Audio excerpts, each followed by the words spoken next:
नमस्कार दोस्तों, आशा करता हूँ आप लोग अच्छे होंगे। आज हम क्लास 11 का एनसीईआरटी का चैप्टर नंबर 2 स्टार्ट करेंगे, जिसका नाम है राइटिंग एंड सिटी लाइफ।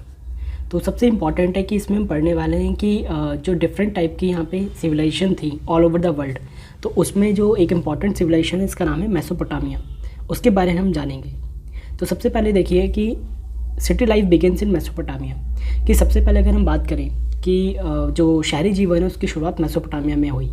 और ये जो वर्ड है मेसोपोटामिया, आप देखेंगे कि इसकी ये कहाँ से आया, तो आप देखेंगे सबसे पहले कि ये एक टाइप का ग्रीक वर्ड है। इसको बोलते हैं मिसोस। मिसोस का मतलब है कि मिडिल, या बोल सकते हैं कि एक बीच का पार्ट। तो जनरली आप देखेंगे कि मेसोपोटामिया नाम इसलिए पड़ा था क्योंकि यहाँ पे दो रिवर्स हैं और दो रिवर्स के बीच का जो एक क्षेत्र है जिसको बोला गया है मेसोपोटामिया। तो आप देखेंगे एक तरफ रिवर है यूफ्रेट्स, एक तरफ रिवर है टिग्रिस। तो टिग्रिस और यूफ्रेट्स नदी के बीच का जो भाग है उसको बोला गया है मेसोपोटामिया। अगर हम आज की बात करें तो मेसोपोटामिया बहुत ज़्यादा इंपॉर्टेंट है। किस लिए जाना जाता है, आप देखेंगे कि उनका अपना खुद का एक लिटरेचर है, उनका खुद का एक कह सकते हैं कि मैथमेटिक्स थी, उनका एस्ट्रोनॉमी में भी काफ़ी ज़्यादा योगदान था। इन सारी चीज़ों से पता लगता है कि काफ़ी ज़्यादा प्रॉस्पेरिटी थी वहाँ पे।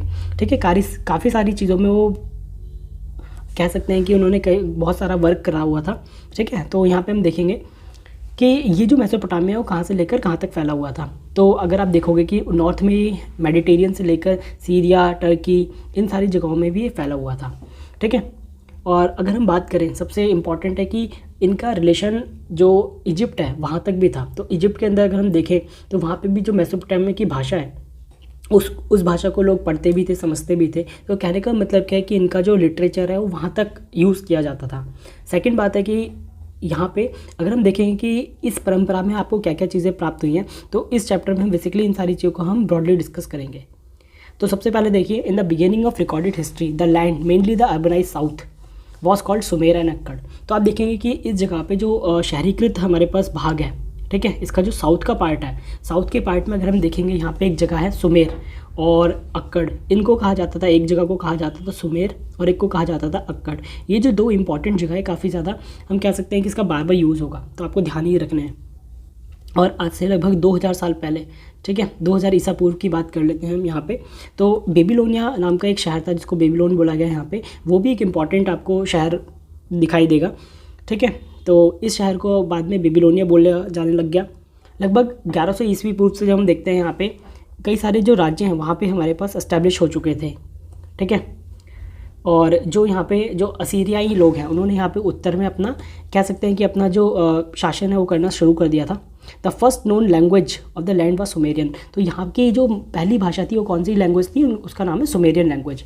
It was gradually replace by Akkadians, और बाद में ये हमारे पास क्या हुई, अक्केडियन भाषा में परिवर्तित हो गई, क्योंकि यहाँ पे बाद में अक्कड़ी लोग आ गए थे। तो अक्कड़ी भाषा जो है सिकंदर के समय तक यहाँ पे चलती रही, और सिकंदर आप देखेंगे कि कब आया था, 336-320 BC में आया था अराउंड में। ठीक है, तो with some regional changes occurring from 1400 BC। और यहाँ पे अगर हम देखेंगे कि 1400 ईसा पूर्व से धीरे धीरे यहाँ पे जो अरेमिक भाषा है उसका भी प्रवेश स्टार्ट हो गया था, लोग उसको भी यूज़ करने लग गए थे। और ये जो अरेमिक भाषा है ये कुछ कुछ वैसी है जैसे आप देखेंगे कि हिब्रू लैंग्वेज है। और आज के डेट में जो हिब्रू लैंग्वेज आप जानेंगे कि ये कहाँ पे वाइडली यूज़ होती है, आप देखेंगे कुछ इजराइल के हमारे पास भाग में यूज़ होती है इसको।